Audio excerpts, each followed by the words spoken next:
ನಮ್ಮನ್ನು ಬಹಳವಾಗಿ ಪ್ರೀತಿಸುವಂತ ನಮ್ಮ ತಂದೆಯಾದ ದೇವರೇ, ಈ ದಿನದ ವಾಕ್ಯಕ್ಕಾಗಿ ನಾವು ಪ್ರಾರ್ಥಿಸ್ತೇವೆ. ಹೌದು ಸ್ವಾಮಿ, ವಾಕ್ಯದಲ್ಲೇ ನಾವು ಉಳಿದು, ವಾಕ್ಯದಲ್ಲೇ ನಾವು ಬೆಳೆದು, ವಾಕ್ಯಕ್ಕಾಗಿನೇ ನಾವು ಜೀವಿಸಲು ಸಹಾಯ ಮಾಡ್ಬೇಕಾ ನಾವು ಪ್ರಾರ್ಥಿಸ್ತೇವೆ. ವಾಕ್ಯ ಕೊಳ್ಳಿಕ್ಕಿರುವಂತ ನಿನ್ನ ಮಗಳನ್ನ, ದೇವರೇ, ಅದನ್ನ ತರ್ಜುಮೆ ಮಾಡುವಂತ ನನ್ನನ್ನ ನಿಮ್ಮ ಪರಿಶುದ್ಧ ಆತ್ಮನಿಂದ ತುಂಬಿಸಿರಿ. ಕೇಳುವಂತವ್ರಿಗೂ ಕೂಡ ಕೇಳುವ ಕಿವಿಗಳನ್ನು ಅನುಗ್ರಹಿಸಿರಿ. ಅಪ್ಪ, ಆ ವಾಕ್ಯಗಳ ಅರ್ಥವನ್ನ ಗ್ರಹಿಸುವಂತ, ಅದರ ಸತ್ಯವನ್ನ ಹಿಡ್ಕೊಳ್ಳುವಂತ ಕೃಪೆಯನ್ನ ನಮ್ಮೆಲ್ಲರಿಗೂ ಅನುಗ್ರಹಿಸ್ಬೇಕಾಗಿ ನಾವು ಪ್ರಾರ್ಥಿಸ್ತೇವೆ. ಹಾಗೆ ಮಾಡಿದ್ದಕ್ಕಾಗಿ ಸ್ತೋತ್ರ. ಕ್ರಿಸ್ತನಾದ ಯೇಸುವಿನ ನಾಮದಲ್ಲಿ ಪ್ರಾರ್ಥಿಸ್ತೇನೆ ತಂದೆ, amen. Yes pastor. Amen. So this week we are starting the new message, Life Abiding in the Word. So ಈ ವಾರದಲ್ಲಿ ನಾವು ಹೊಸ ಪಾಠವನ್ನ ಪ್ರಾರಂಭಿಸ್ತಾ ಇದ್ದೇವೆ. ಅದು ವಾಕ್ಯದಲ್ಲಿ ಉಳಿಯುವ ಜೀವನ ಎಂಬುದಾಗಿ.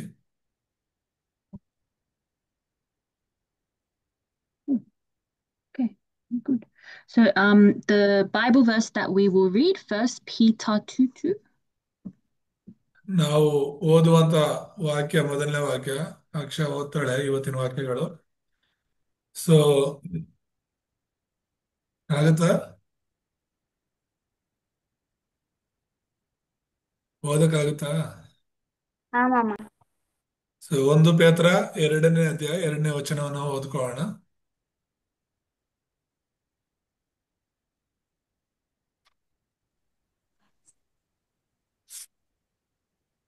ಆದ ಕಾರಣ ಎಲ್ಲಾ ಕೆಟ್ಟತನವನ್ನು, ಎಲ್ಲಾ ವಂಚನೆಯನ್ನು, ಕಪಟವನ್ನು, ಹೊಟ್ಟೆಕಿಚ್ಚನ್ನು, ಎಲ್ಲಾ ತರದ ನಿಂದೆಯನ್ನು ವಿಸರ್ಜಿಸಿ, ಹಸು ಮಕ್ಕಳಂತೆ ಪಾರಮಾರ್ಥಿಕವಾದ ಶುದ್ಧ ಹಾಲನ್ನು ಬಯಸಿರಿ. ಆದ್ದರಿಂದ ಬೆಳೆಯುತ್ತಾ ರಕ್ಷಣೆಯನ್ನು ಹೊಂದುವಿರಿ. ಕರ್ತನು ದಯಾಳುವೆಂದು ನೀವು ಅನುಭವದಿಂದ ತಿಳಿದುಕೊಂಡಿದ್ದೀರಲ್ಲವೋ. Amen. Amen. So the Bible verse says that when we are like a newborn baby, we have to crave the spiritual milk. So ಇಲ್ಲಿ ವಾಕ್ಯದಲ್ಲಿ ನಾವು ನೋಡ್ತಿರುವಂತದ್ದು, ಹಸು ಮಕ್ಕಳಂತೆ ಪರಮಾರ್ಥಿಕವಾದ ಶುದ್ಧ ಹಾಲನ್ನ ಬಯಸಿರಿ ಅಂತ ಹೇಳಿ. That's very important because when we receive salvation, we are a new creation, and just like a newborn, we are like a baby again, and we need to be fed the word of Christ. So Yesu ಕ್ರಿಸ್ತನನ್ನ ನಾವು ಅಂಗೀಕರಿಸಿಕೊಂಡು ರಕ್ಷಣೆ ಹೊಂದದ ಮೇಲೆ ಹೊಸದಾಗಿ ಹುಟ್ಟಿರುವಂತ ಮಕ್ಕಳಂತೆ ನಾವಿರ್ತೇವೆ. ಹಾಗಾಗಿ ಈ ಶುದ್ಧ ಹಾಲನ್ನ ಕುಡಿಯೋದು ಅಂದ್ರೆ ಸರಿಯಾದ ಒಂದು ವಾಕ್ಯವನ್ನ, ಸರಿಯಾದ ಸುವಾರ್ತೆಯನ್ನ ನಾವು ಕೇಳಿಸ್ಕೊಳ್ಳೋದು ತುಂಬಾ ಮುಖ್ಯವಾಗುತ್ತೆ. So the life that is abiding in the word, it means that we live a life that has the word of God every day and enjoys the walk of faith every day. ಅಂದ್ರೆ ಪಾಠ 12ರಲ್ಲಿ ನಾವು ನೋಡ್ತಾ ಇರೋದು ವಾಕ್ಯದಲ್ಲಿ ಉಳಿಯುವ ಜೀವನ ಅಂತ ಹೇಳಿದ್ರೆ, ಆ ವಾಕ್ಯದೊಳಗೆ ನಾವು ಇರಬೇಕು, ಆ ವಾಕ್ಯದಲ್ಲಿ ನಾವು ಬೆಳಿಬೇಕು ಅಂತ ಹೇಳಿ. And there's a reason why we have to remain in the word of God 24/7, and that's because we live in a spiritual world and we have a spiritual enemy. ವಾರದ 24 ಗಂಟೆಗಳು ಕೂಡ ನಾವು ಈ ವಾಕ್ಯದಲ್ಲಿ ಇರಬೇಕು. ಕಾರಣ ಏನಂದ್ರೆ, ಒಂದು ಆತ್ಮಿಕವಾದ ವ್ಯಕ್ತಿಯೊಬ್ಬ ಇದ್ದಾನೆ, ಅವನ ಹೆಸರು ಸೈತಾನ. ಅವನು ನಮ್ಮನ್ನ ತೊಂದರೆ ಮಾಡ್ಲಿಕ್ಕೆ ಪ್ರತಿದಿನ ಎದುರು ನೋಡ್ತಿರೋದ್ರಿಂದ ನಾವು ವಾಕ್ಯದಲ್ಲಿ ನೆಲೆ ನಿಲ್ಲಬೇಕು. And in the introduction, we have to examine our spiritual state all the time. ಇಲ್ಲಿ ಪರಿಚಯದಲ್ಲಿ ನಾವು ನೋಡ್ತಾ ಇದ್ದೇವೆ, ನಿನ್ನ ಆತ್ಮಿಕ ಸ್ಥಿತಿಯನ್ನ ಪ್ರತಿ ಸಲ ಪರೀಕ್ಷೆ ಮಾಡಿಕೊಳ್ಳಬೇಕು. So if your spiritual state is very firm and you are inside the word, whether answers come or not, it doesn't matter. Your faith is never shaken.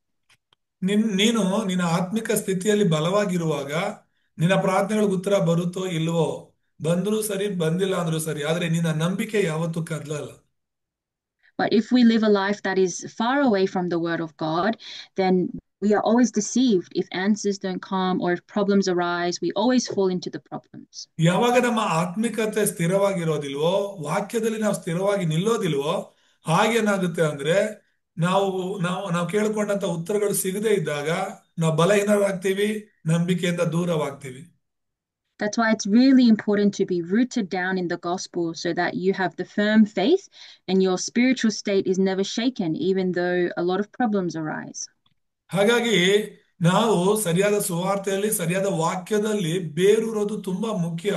ಹಾಗಿರುವಾಗ ಮಾತ್ರನೇ ನಾವು ಎಂತಹ ಪರಿಸ್ಥಿತಿಯಲ್ಲೂ ಕೂಡ ಕದಲದೆ ದೃಢವಾಗಿ ನಿಲ್ತೇವೆ.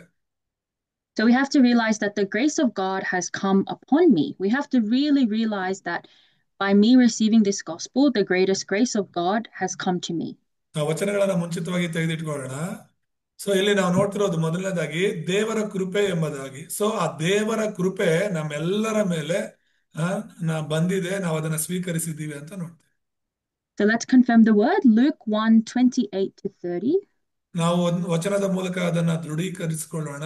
ಲೂಕನು ಬರೆದ ಸುವಾರ್ತೆಯಲ್ಲಿ 1ನೇ ಅಧ್ಯಾಯ 28-30.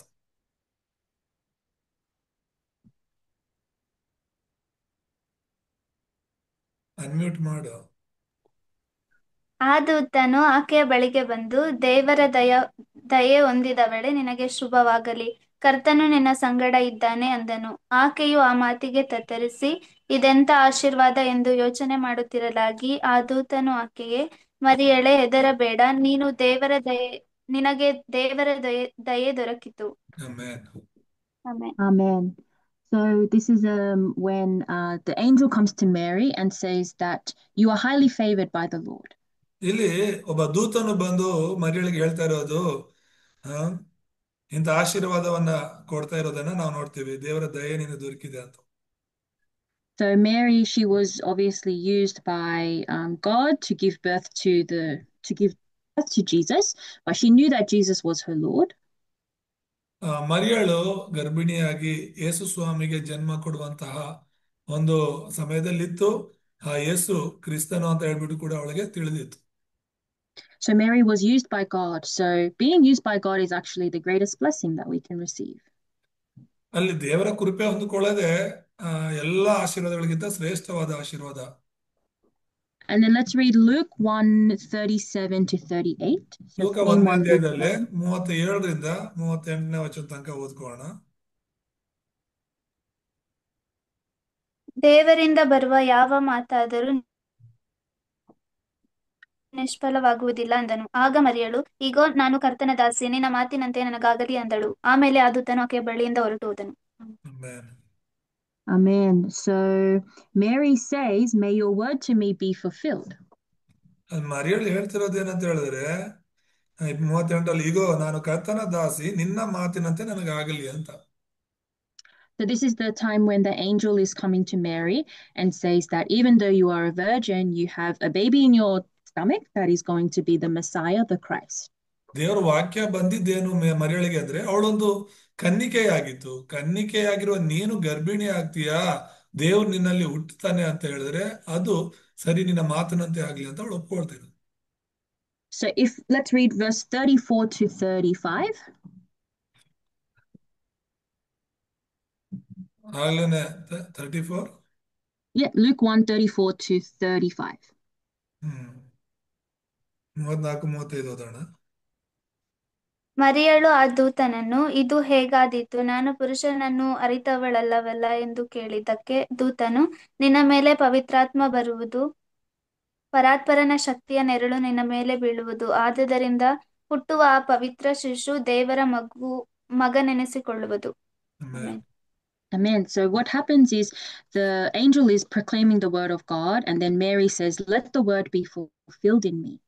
ಸೊ ಇಲ್ಲಿ ದೇವದೂತನ ಹೇಳ್ತಿರುವಂತದ್ದು, ನಿನ್ನ ಮೇಲೆ ಪವಿತ್ರಾತ್ಮ ಬರ್ತಾನೆ, ಆ ಶಕ್ತಿಯಿಂದ ನೀನು ಗರ್ಭಿಣಿ ಆಗ್ತೀಯ ಅಂತ ಹೇಳಿ. ಸೊ ಆ ಒಂದು ಮಾತುಗಳನ್ನ ಕೇಳಿಸ್ಕೊಂಡಂತ ಮರಿಯಳು ಹೇಳ್ತಿರೋದು, ನಿನ್ನ ಮಾತಿನಂತೆ ಆಗಲಿ ಅಂತ. And then let's read Luke 1:45. ಅದೇ ಅಧ್ಯಾಯದಲ್ಲಿ 45ನೇ ವಚನ ಓದ್ಕೊಳ್ಳೋಣ. ನಂಬಿದವಳಾದ ನೀನು ಧನ್ಯಳೆ, ಕರ್ತನು ನಿನಗೆ ಹೇಳಿದ ಮಾತುಗಳು ನೆರವೇರುವವು ಅಂದಳು. Amen. Amen. So really, when the word of God is given to us and when we hold to that word and believe, the Bible says that we are the blessed one. So ಇಲ್ಲಿ ದೇವರ ವಾಕ್ಯವನ್ನ ಕೇಳುವಂತಹ, ವಾಕ್ಯಗಳನ್ನು ಹಿಡ್ಕೊಳ್ಳುವಂತಹ ನಾವು ಧನ್ಯರು ಅಂತ ವಾಕ್ಯ ಹೇಳುತ್ತೆ. So when we receive the word of the covenant, when we receive the word that we are the chosen people to do world evangelization, the person that holds to it and the person who doesn't hold to it, they are very different.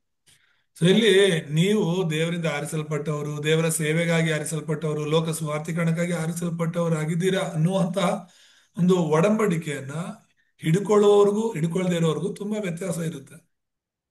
That's because the one who holds to the word of God is the one that has true faith, but the one who doesn't hold to the word of God is the one that has unbelief.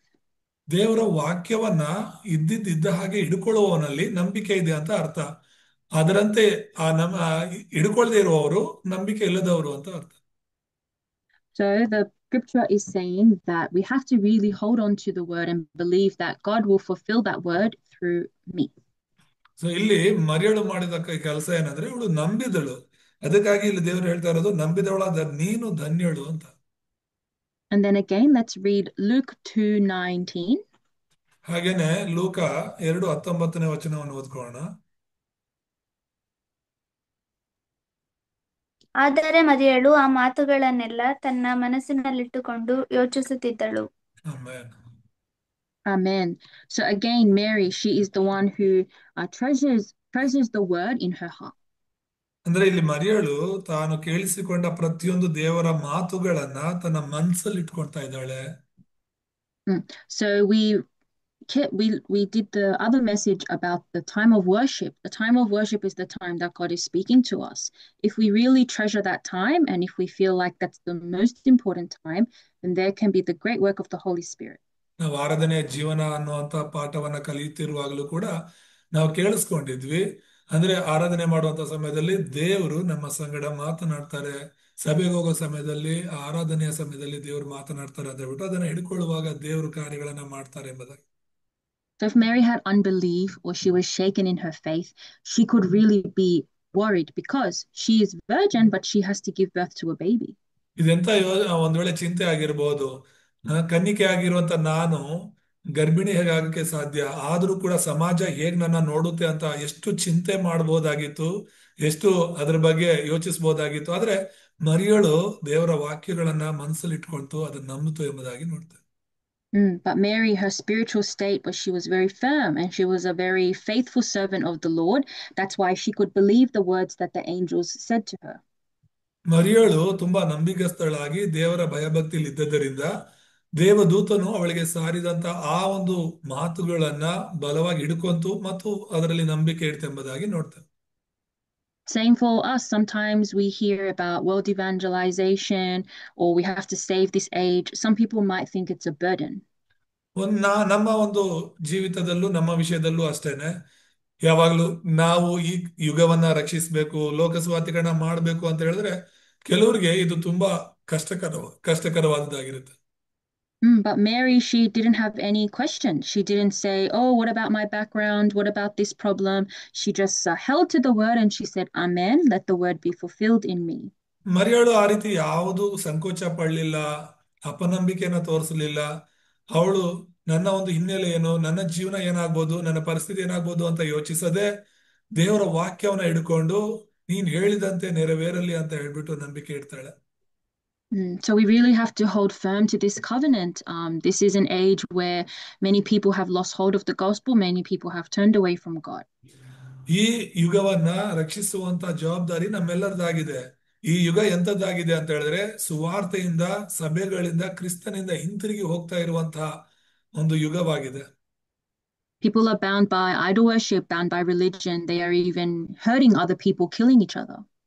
ಇಲ್ಲಿ ಈ ಯುಗ ಎಂತದ್ದಾಗಿದೆ ಅಂತ ಹೇಳಿದ್ರೆ ವಿಗ್ರಹಾರಾಧನೆ ಯುಗವಾಗಿ, ಅಪನಂಬಿಗಸ್ತರಾಗಿ ದೇವರನ್ನ ನಂಬಿರುವಂತವ್ರ ಮೇಲೆ ಕೂಡ ದಾಳಿ ಮಾಡ್ತಿರುವಂತ ಯುಗವಾಗಿದೆ. So we can be thankful and think, wow, in this kind of age, God called me.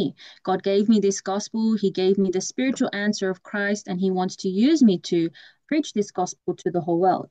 So ಇಂಥ ಪರಿಸ್ಥಿತಿಗಳಲ್ಲಿ ನಾವ್ ಯಾರು ಕೂಡ ಭಯ ಪಡದೆ, ಚಿಂತಾಕ್ರಾಂತರಾಗದೆ, ಇದು ಹೇಗೆ ನೆರವೇರುತ್ತೆ ಅಂತ ಹೇಳದೆ, ಇಂಥ ಒಂದು ಕ್ಲಿಷ್ಟಕರ ಪರಿಸ್ಥಿತಿಗಳಲ್ಲಿ, ಯುಗದಲ್ಲಿ ದೇವರು ನನ್ನನ್ನ ಕರೆದಿದ್ದಾನೆ ಅಂತ ಹೇಳ್ಬಿಟ್ಟು ದೇವರಿಗೆ ಕೃತಜ್ಞತೆ ಸಲ್ಲಿಸಿ ದೇವರ ಒಂದು ಸೇವೆಗೋಸ್ಕರ ಮುಂದೆ ಬರೆಯುತ್ತಾ ಅನೇಕರನ್ನ ರಕ್ಷಿಸುತ್ತಾ ನಾವು ಲೋಕ ಸುವಾರ್ತೀಕರಣದ ಕಡೆಗೆ ಸಾಗಬೇಕು. So let's look at the next slide. ಮುಂದಿನ ಒಂದು ಸ್ಲೈಡ್ ನೋಡೋಣ. So we have to be the ones who look to the Lord with our whole heart. ಎರಡನೇದಾಗಿ ಪರಿಚಯದಲ್ಲಿ ನೋಡುವಾಗ ತಮ್ಮ ಪೂರ್ಣ ಹೃದಯದಿಂದ ಕರ್ತನನ್ನ ನಾವು ನೋಡುವವರಾಗಬೇಕು ಅಂತ. if we can, like I said, if we can realize this spiritual world that we're living in and we can be thankful for our salvation, we can be thankful for our entire life. ಈಗಿನ ಪರಿಸ್ಥಿತಿಗಳನ್ನ, ಜನರ ಸ್ಥಿತಿಗಳನ್ನ ನೋಡೋದಾದ್ರೆ ನಿಜವಾಗ್ಲೂ ಇಂಥ ಕೆಟ್ಟ ಯುಗದಿಂದ, ವಿಗ್ರಹಾರಾಧನೆ ಯುಗದಿಂದ ದೇವರು ನಮ್ಮನ್ನ ರಕ್ಷಿಸಿದಾರಲ್ವಾ, ಆ ಒಂದು ವಿಷಯಕ್ಕೆ ಮನಸ್ಫೂರ್ತಿಯಾಗಿ ನಾವು ದೇವರನ್ನ ಕೊಂಡಾಡ್ಬೋದು. So let's confirm the word Psalm 114, 4 to 5. ಇಲ್ಲಿ ಕೀರ್ತನೆಯಿಂದ ನಮ್ಮ ವಾಕ್ಯವನ್ನು ದೃಢೀಕರಿಸಿಕೊಳ್ಳೋಣ. 114ನೇ ಕೀರ್ತನೆಯಲ್ಲಿ 4 ಮತ್ತು 5ನೇ ವಚನ. ಪರ್ವತಗಳು ಟಗರುಗಳಂತೆಯೂ ಗುಡ್ಡಗಳು ಕುರಿಮರಿಗಳಂತೆಯೂ ಹಾರಾಡಿದವು. ಸಮುದ್ರವೇ ನಿನಗೇನಾಯಿತು? ಯಾಕೆ ಓಡಿ ಹೋಗುತ್ತಿ? ಯೋರ್ದಾನೆ ಯಾಕೆ ಹಿಂದಿರುಗುತ್ತಿ? Amen. Amen. Is the word one?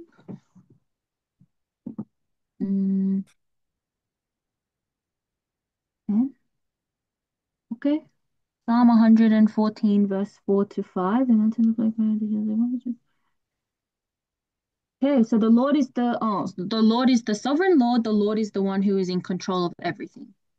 So ಇಲ್ಲಿ ನಾವು ನೋಡ್ತಿರುವಂತದ್ದು ದೇವರೇ ಎಲ್ಲವನ್ನ ತನ್ನ ಹತೋಟಿಯಲ್ಲಿ ಇಟ್ಕೊಂಡಿದ್ದಾರೆ ಎಂಬುದಾಗಿ ನೋಡ್ತೇವೆ. So this sovereign God who created the entire world, who does everything, who even looks at the smallest detail, he knows how many sand grains there are in the seashore. He knows me. He knows everything about me.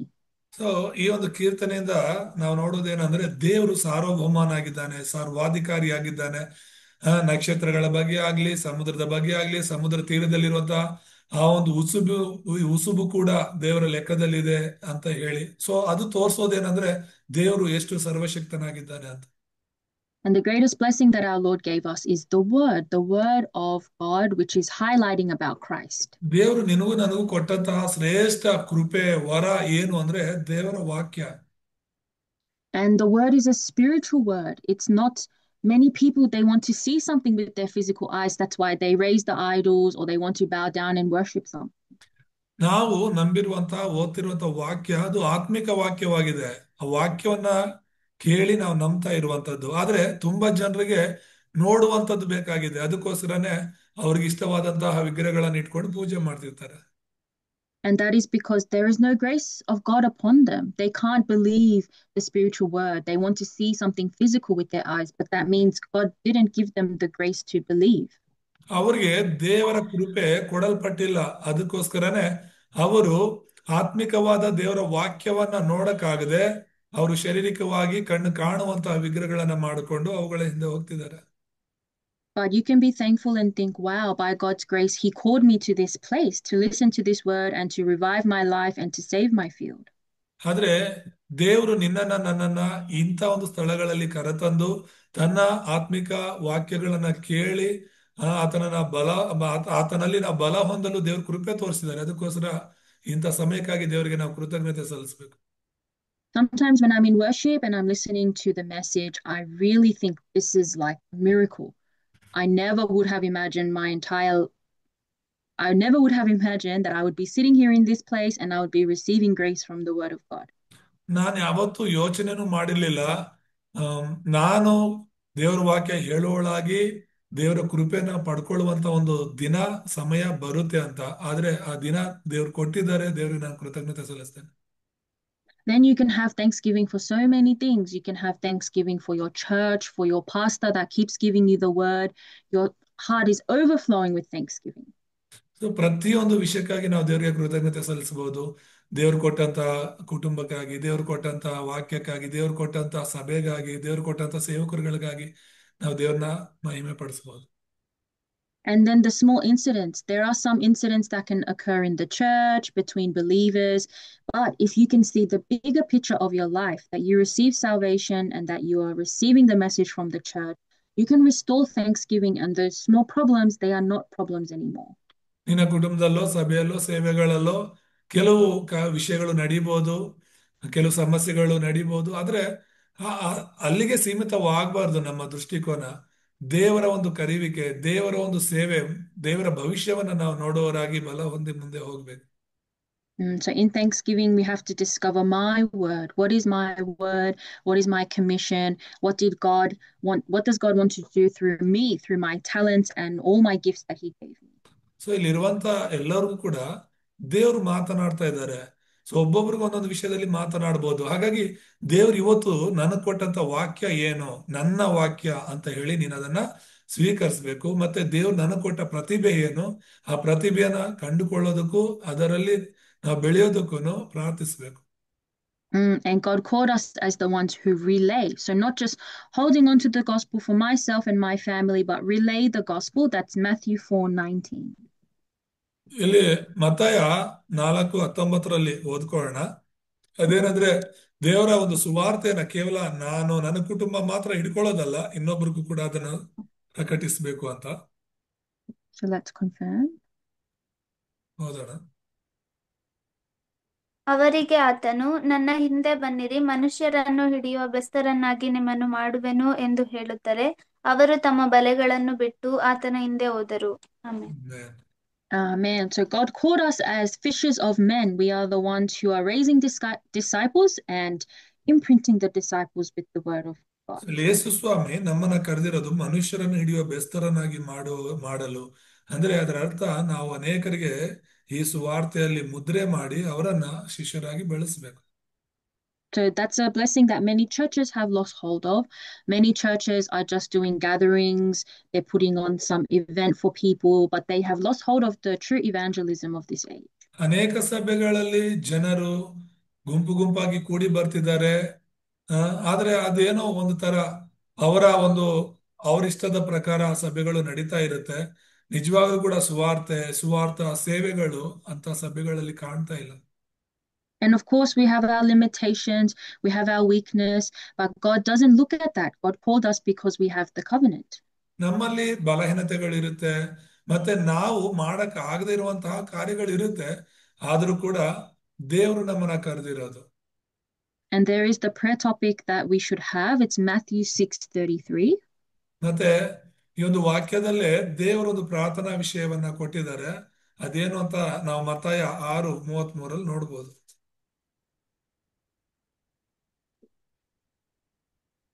ಹೌದು.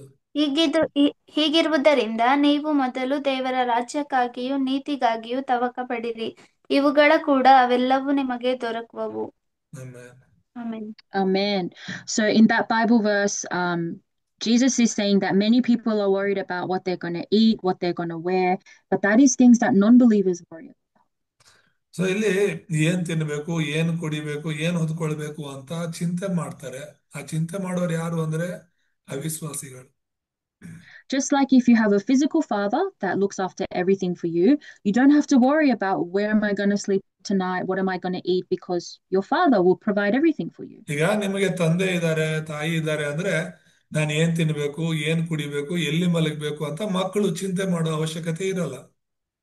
So Jesus is saying this is not it. These are not the things that you have to pray for. You have to seek the kingdom of God and his righteousness. ಅದಕ್ಕೆ ದೇವ್ರು ಹೇಳ್ತಾ ಇರೋದು ಇಂಥ ವಿಷಯಗಳಿಗಾಗಿ ಎಲ್ಲ ನೀನು ಕೇಳ್ಕೋಬೇಕಾಗಿರೋದು, ಚಿಂತೆ ಮಾಡ್ಬೇಕಾಗಿರೋದು. ಆದ್ರೆ ದೇವರ ರಾಜ್ಯಕ್ಕಾಗಿ ನೀತಿಗಾಗಿ ತವಕ ಪಡಬೇಕು, ಅವುಗಳಿಗಾಗಿ ನೀನು ಪ್ರಾರ್ಥಿಸ್ಬೇಕು. So even Apostle Paul says that I don't hold on to the earthly things. I'm holding on to the heavenly things and running forward. ಪೌಲನು ಕೂಡ ಅರಿಕೆ ಮಾಡೋದೇನಂದ್ರೆ ನಾನು ಈ ಭೂಲೋಕಕ್ಕೆ ಸಂಬಂಧಪಟ್ಟವುಗಳಿಗಾಗಿ ಅಲ್ಲ, ಪರಲೋಕದ ವಿಷಯಗಳಿಗಾಗಿ ನಾನು ಓಡ್ತಾ ಇದ್ದೇನೆ ಎಂಬುದಾಗಿ. What it means is that there are the eternal blessings that God prepared for us. So we have to look at what is important for eternity, not the things that will perish on this earth. ಅಂದ್ರೆ ಈ ಲೋಕದಲ್ಲಿ ನಶಿಸಿ ಹೋಗುವಂತವುಗಳಿಗಾಗಿ ಎಲ್ಲ ನಾವು ಚಿಂತೆ ಮಾಡ್ಕೊಂಡು ಹುಡುಕೊಂಡು ಇರ್ಬೇಕಾಗಿರೋದು. ಶಾಶ್ವತವಾಗಿ ಯಾವತ್ತು ನಿತ್ಯವಾಗಿ ಇರುವಂತವುಗಳ ಬಗ್ಗೆ ನಾವು ಹಿಡ್ಕೋಬೇಕು, ಅವಳಿಗಾಗಿ ನಾವು ಜೀವಿಸ್ಬೇಕು. And if we have this kind of direction that we want to live for God's kingdom, we want to do the things that are for eternal significance, then God will guide our life's direction. ಯಾವಾಗ ನಿನ್ನ ಜೀವನ, ನಿನ್ನ ದೃಷ್ಟಿಕೋನ ಪರಲೋಕದ ವಿಷಯಗಳ ಮೇಲೆ ನಿತ್ಯವಾದ ವಿಷಯಗಳ ಮೇಲೆ ಇರುತ್ತೋ, ಆಗ ಖಂಡಿತ ನಿನ್ನ ಜೀವಿತದ ದಿಕ್ಸೂಚಿಯನ್ನ ದೇವ್ರು ಬದಲಾಯಿಸ್ತಾರೆ, ದೇವ್ರು ನಡೆಸ್ತಾರೆ. So God's covenant has to be my lifelong prayer. Until I die, I hold on to God's covenant. ಇದು ದೇವರ ಒಡಂಬಡಿಕೆ, ಮತ್ತಾಯ 6:33. ಇದು ನಮ್ಮ ಒಡಂಬಡಿಕೆ ಆಗ್ಬೇಕು, ಇದು ನಮ್ಮ ಪ್ರಾರ್ಥನೆ ಆಗ್ಬೇಕು. And the eternal covenant which was given to us from the beginning is Genesis 3:15, that the offspring of the woman. So ನಮ್ಮ ಒಂದು ಶಾಶ್ವತವಾದ ದೇವರ ಒಡಂಬಡಿಕೆ ಯಾವ್ದಾಗ್ಬೇಕು ಅಂದ್ರೆ ಆದಿಕಾಂಡ 3:15, ಅದು ಶ್ರೀ ಸಂತಾನ ಅನ್ನುವಂಥದ್ದು. And Matthew 16:16, Jesus is the Christ. ಮತ್ತೆ ಆ ಯೇಸುವೆ ಕ್ರಿಸ್ತನಾಗಿ ನಮ್ಮ ಜೀವಿತದಲ್ಲಿ ಬಂದಿದ್ದಾರೆ ಅನ್ನೋದನ್ನ ಮತ್ತಾಯ 16:16 ನಾವು ಹಿಡ್ಕೋಬೇಕು. So the eternal unchanging covenant is that Jesus is the Christ.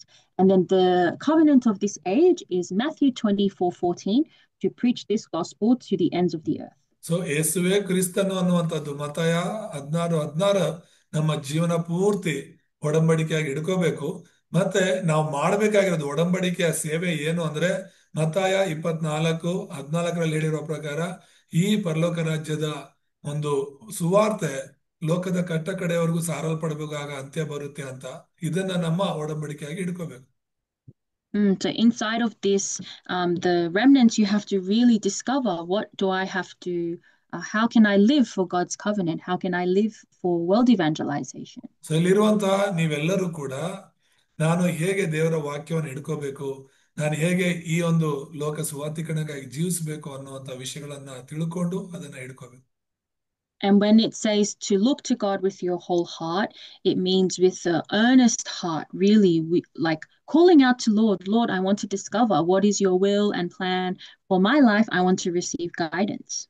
ನೀನು ಯಾವಾಗ ದೇವರ ಒಂದು ಚಿತ್ತವನ್ನ, ನಿನ್ನ ಜೀವಿತದಲ್ಲಿ ದೇವರ ಒಂದು ಚಿತ್ತವನ್ನ, ದೇವರ ಒಂದು ಆಲೋಚನೆಯನ್ನ, ಯೋಚನೆಯನ್ನ ತಿಳ್ಕೋಬೇಕಂತಿದ್ಯೋ, ಆಗ ಮನಸ್ಫೂರ್ತಿಯಾಗಿ ನೀವು ದೇವರಿಗೆ ಕರೆಯುವಾಗ, ಪ್ರಾರ್ಥಿಸುವಾಗ ದೇವರು ಖಂಡಿತ ಉತ್ತರಿಸ್ತಾನೆ. If the walk of faith is very vague, we think, yeah, I can do world evangelization, but if I don't, it's okay, it doesn't really matter. And that's not really our whole heart going towards the Lord. ಒಂದ್ ವೇಳೆ ಲೋಕ ಸುವಾರ್ತೀಕರಣನ ಅರೆ ನನ್ನ ಕೈಲಾಗುತ್ತಾ, ಮಾಡೋರು ಮಾಡ್ಕೊಂತಾರೆ ಅಂತ ಹೇಳಿ ಅದು ದೊಡ್ಡ ಕಷ್ಟಕರವಾಗಿ ನೀನು ಯೋಚನೆ ಮಾಡೋದಾದ್ರೆ ದೇವರು ಹೇಗೆ ನಿನ್ನನ್ನ ನಡೆಸ್ಲಿಕ್ಕೆ ಸಾಧ್ಯವಾಗುತ್ತೆ? So let's look at the next slide. ಮುಂದಿನ ಸ್ಲೈಡ್ ನೋಡೋಣ. This is a really important Bible verse, so let's read Amos 8:11. ಇದು ತುಂಬಾ ಮುಖ್ಯವಾದಂತ ಒಂದು ವಚನ. ಆಮೋಸ 8:11, ವಾಕ್ಯದ ಕ್ಷಾಮ ಬರುತ್ತೆ ಅಂತ ಹೇಳಿ ಓದೋಣ.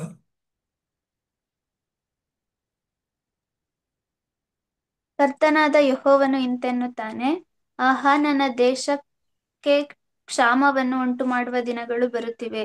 ಅದು ಅನ್ನದ ಕ್ಷಾಮವಲ್ಲ, ನೀರಿನ ಕ್ಷಾಮವಲ್ಲ, ಯೆಹೋವನ ವಾಕ್ಯಗಳ ಕ್ಷಾಮವೇ. Amen. So the prophet Amos is talking that the Lord will send a famine not of food, not of water, but a famine of not hearing the words of the Lord. ಇಲ್ಲಿ ಆಮೋಸನ್ನು ಹೇಳ್ತಾ ಇರೋದು, ಅವನ ಮೂಲಕ ದೇವರು ಹೇಳ್ತಾ ಇರೋದು ಏನಂದ್ರೆ, ನಾನು ದೇಶಕ್ಕೆ ಕ್ಷಾಮವನ್ನು ಉಂಟು ಮಾಡುವ ದಿನಗಳು ಬರ್ತಿವೆ. ಅದು ಅನ್ನದ ಕ್ಷಾಮನೋ ನೀರಿನ ಕ್ಷಾಮನೋ ಅಲ್ಲ, ಅದು ಯೆಹೋವನ ವಾಕ್ಯಗಳ ಕ್ಷಾಮ. So we are living in this kind of world. We are living in a spiritual famine where people cannot hear the correct word of God. ಸರಿಯಾದ ಸುವಾರ್ತೆಯನ್ನ, ಸರಿಯಾದ ದೇವರ ವಾಕ್ಯವನ್ನ ಕೇಳಕ್ ಆಗದಿರುವಂತ ಕ್ಷಾಮದ ಒಂದು ಯುಗದಲ್ಲಿ ನಾವು ಬದುಕ್ತಾ ಇದ್ದೇವೆ.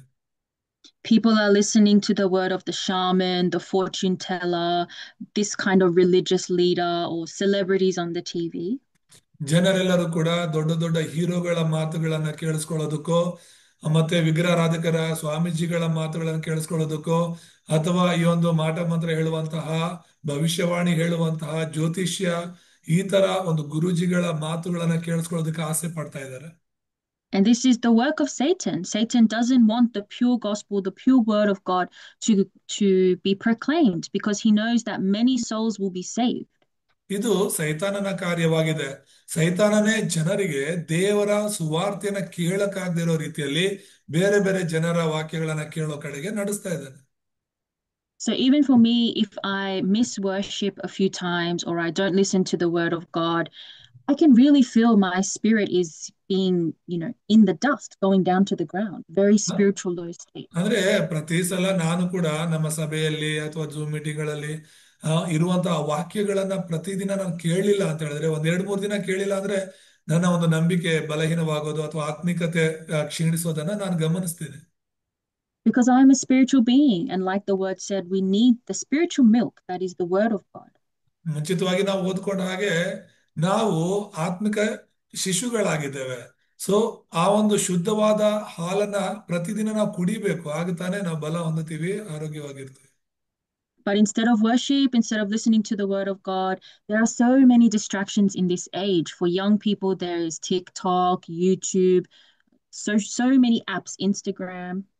ಸೊ ಇಲ್ಲಿ ಆ ಶುದ್ಧವಾದ ದೇವರ ವಾಕ್ಯವನ್ನ ಕೇಳಿಸಿಕೊಳ್ಳದೆ ಇರಬೇಕು ಅಂತಾನೆ ಸೈತಾನನು ಈ ಒಂದು ಸೋಷಿಯಲ್ ಮೀಡಿಯಾ ಮೂಲಕ, ಈಗ ಟಿಕ್ ಟಾಕ್ ಆಗಲಿ ಅಥವಾ ಯೂಟ್ಯೂಬ್ ಆಗಲಿ, ಫೇಸ್ಬುಕ್ ಆಗಲಿ, ಇನ್ಸ್ಟಾಗ್ರಾಮ್ ಆಗಲಿ, ಈ ತರ ಅನೇಕ ಒಂದು ಸಾಮಾಜಿಕ ಜಾಲತಾಣಗಳ ಮೂಲಕ ಅವರ ಹೃದಯಗಳನ್ನ ಕೆಡಿಸ್ತಾ ಇದ್ದಾನೆ. And all it does is it rots your brain. It's just destroying the brain of the youth. Even for me, if I scroll on YouTube or social media for a few hours, I have a really big headache. ಹೌದು, ಈಗ ನಾನು ಕೂಡ ಅಷ್ಟೇನೆ YouTube ಇನ್ನೊಂದು ಯಾವುದೋ ಒಂದು app ಅನ್ನ open ಮಾಡಿ ಕೂತ್ಕೊಂಡ್ರೆ ಸಮಯ ಹೋಗೋದೇ ಗೊತ್ತಾಗೋದಿಲ್ಲ. So remember, remnants, when you feel spiritually low or you feel like you're far away from the word of God, you have to quickly come back to the word and revive yourself.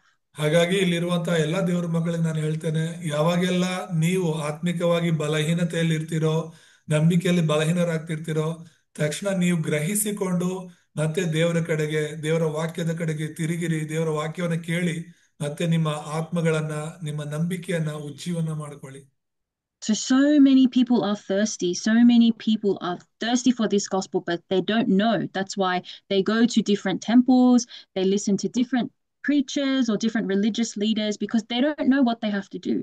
So ಇಲ್ಲಿ ಅನೇಕ ಜನರು ಈ ಸತ್ಯ ವಾಕ್ಯಗಳನ್ನ ತಿಳಿಯದೆ ಆ ಅನೇಕ ವಿಗ್ರಹಗಳ ಬಳಿಗೆ, ಇನ್ನೊಂದು ಮತ್ತೊಂದು ಅಂತ ಜನರ ಬಳಿಗೆ ಹೋಗ್ತಾ ಇದ್ದಾರೆ. ಅವ್ರಿಗೆ ಆತ್ಮಿಕ ಸಮಸ್ಯೆಗಳೇ ಗೊತ್ತಾಗ್ತಾ ಇಲ್ಲ. But we were called as the spiritual leaders. So if you look at yourself as a leader, you can feel like, oh, I can guide this person, I can lead them in the correct way. So ನಾವು ಕೂಡ ಸತ್ಯವನ್ನ ಸರಿಯಾಗಿ ಗ್ರಹಿಸಿದ್ರೆ, ವಾಕ್ಯವನ್ನ ಸರಿಯಾಗಿ ಗ್ರಹಿಸಿದ್ರೆ, ಓ ಇಂಥ ವ್ಯಕ್ತಿಗಳನ್ನ ನಾನು ಕೂಡ ದೇವರ ಬಳಿಗೆ ನಡೆಸ್ಬೋದು ಅಂತ ತಿಳ್ಕೊಳಕ್ಕಾಗುತ್ತೆ. So we are running out of time, so let's conclude the meeting with prayer. ಮುಂದಿನ ವಾರದಲ್ಲಿ ಮಿಕ್ಕಿದ್ದನ್ನ ನೋಡೋಣ. ಸಮಯ ಆಗ್ತಿದೆ, ಪ್ರಾರ್ಥನೆ ಮಾಡ್ಕೊಳ್ಳೋಣ.